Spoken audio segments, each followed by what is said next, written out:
Hello guys, ito po yung bahay ni Adan Cecilio.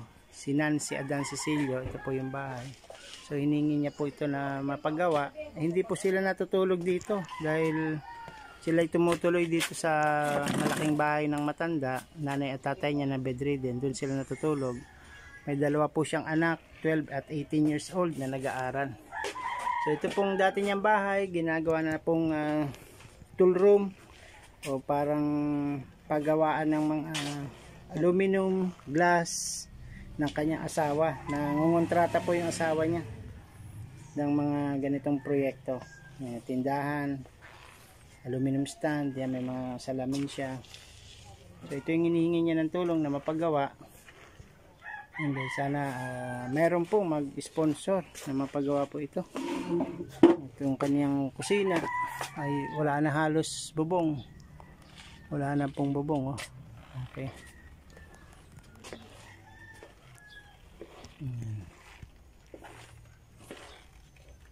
Ayun po yung kanyang CR. Hindi na po yata ito na CCR-an nagagamit. Parang bodega na itong kanyang original na bahay. Kaya naman ay nandun siya sa tatay at nanay niya na inaalagaan niya.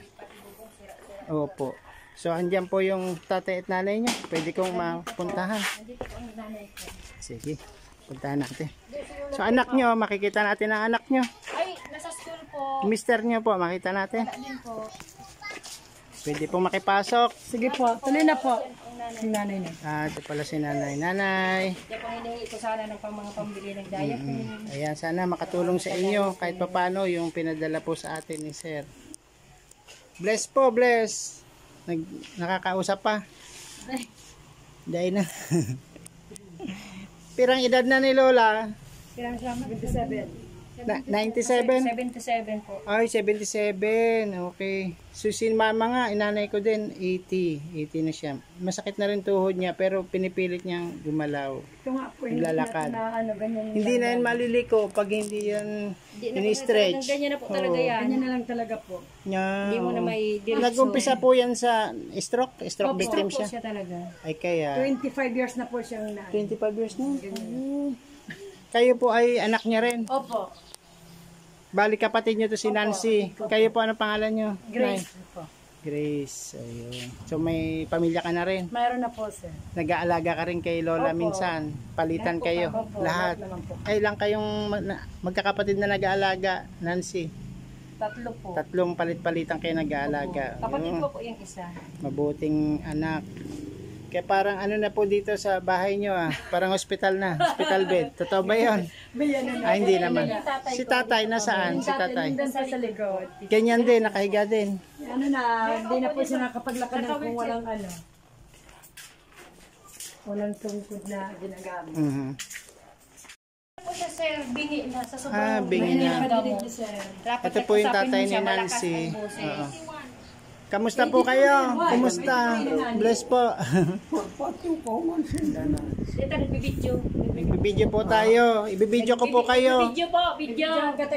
Ibinibidyo para makita po ni Sir Well tsaka sa ating mga manonood, mga kababayan. Kasi pag iliginan niya, Makakarinig. So kailangan niya ng hearing aid. Opo. Ayan. Hingi mo po siya ng manawagan po kayo para sa kanyang hearing aid. Dito po kayo, tabihan niyo po si Lolo. Ayan, manawagan ka po sa mga Sir, kung nanonood. pwede po, Para sa hearing makahingi aid. po para kaya sa tatay ko ng hearing aid. Saka yung pong mga gamot niya na pampauso. Maintenance. Ito pong mga ganito po. Okay. Anong tawag dito? Nebul? Salbutamol. Salbutamol. Yun ibinabala sa Nilagay po nebulizer. So may hika pala si tatay. Ito salbutamol din to di ba? Ito po. Salteramol. Ang mahal. Yan ang mahal. 2000, ano po ito? 2008. Walong ano lang po yung ganyan. Walang spray lang, 2008. Mahal naman talaga. Pero dito na lang kayo, nahihingi yata to sa center. Hindi po, Hindi, binibili po yan. 49. Itong salbutamol. Okay. So dito na lang, kaysa dito, sobrang mahal niyan. Opo. Yan. Eh, hiningi ko rin ng tulong kay Sir Roel nung Umakyat ka Nakaakyat nga pa ako. noon, narinig ko yun, nandun ako, nag-watch Sabi ko ako. pati na, hindi lang po sa akin, pati na rin po Sa sa parents mo, sa tatay mo magulang, na, nanay at tatay ko. ano po siya, stroke victim din. O dati po, na ano yan. Ang problema na lang po, sir, pag nakalakad siya mga 3 hakbang, pagod na, Pagod na. Ano po, hindi na makahinga. nagkaroon na kasi ako ng sakit na. Kaya hindi na po ako makatrabaho. Wala Ano na. pong dating trabaho niyo, Tay? Anong dating trabaho? Sana, kung minsan nagsasaka. Nag-uuma? Nag-uuma dahil kayo? po sa kalagayan ko. Wala na po. Magsasaka siya dati. Dati. Ngayon wala na, ganyan na lang talaga. Dito na lang po Kain siya tulog na, na lang, yun para na po. makalakad siya dito. Yun nga po ang dahilan, sir, kung bakit iniisip ko, paano magbuhay namin Pangkain. mag-asawa.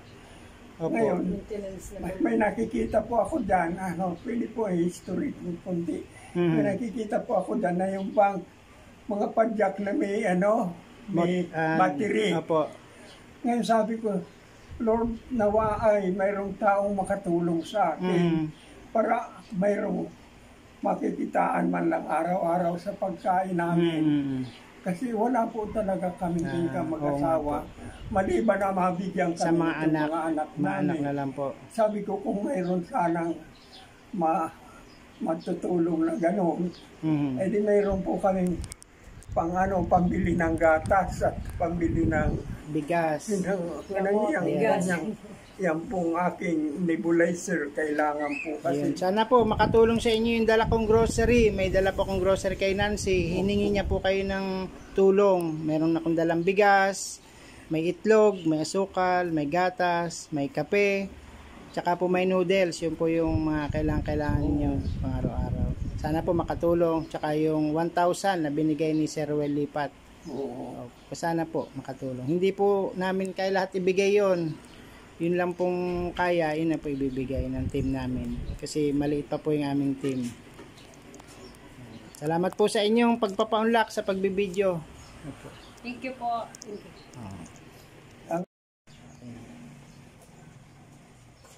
Ayun mga kababayan, nandito po ako ngayon sa lugar ni Nancy, yung pong ating solid supporter. Nandito kami ngayon sa lugar ni Nancy Cecilio, Adan Cecilio. Siya po ay taga Zona 1, Calabanga.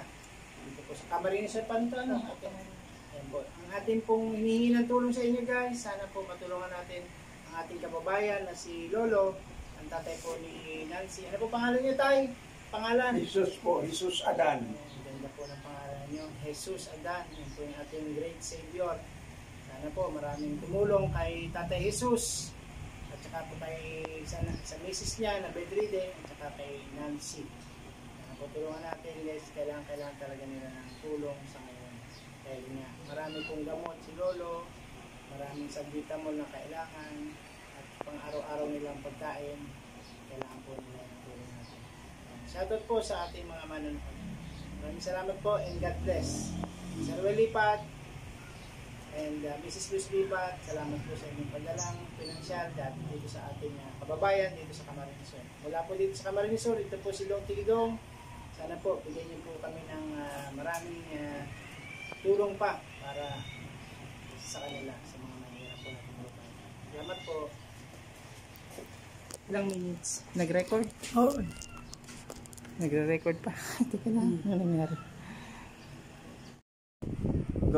May gawain kami para sa Panginoon. So ito po tayo ay dati po kayong pastor ng CLF. Opo. Opo. So ngayon, sa tulong ng Diyos, nakatayo po ako ng 3 simbahan sa upper barangay nitong bayan namin.